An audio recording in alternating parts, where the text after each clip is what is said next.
एक और collection pure Instagram की वैरायटी का सूट है। यो है प्योर जयपुर का सूट है मेरी बहन। इस पे यो गला बना रखा है, एक बार देख लो आप। बोट का गला, ऊपर मिरर वर्क है, नीचे बॉर्डर पे भी मिरर वर्क है। प्रिंट देख लो कितना साफ सुथरा प्रिंट है मेरी बहन। यो प्रिंट होना, कलर होना इसका पीच कलर। यो बैक पे भी सेम प्रिंट होगा। फ्रंट पे क्या है, मिरर वर्क दे रखा छोटा छोटा, बहुत प्यारा पीस है मेरी बहन।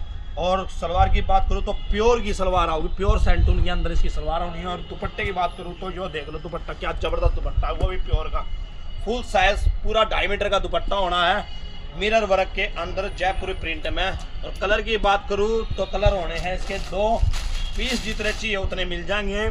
कलर होने हैं 2।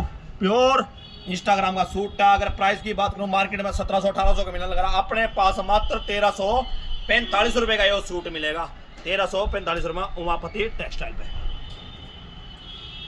हो गया।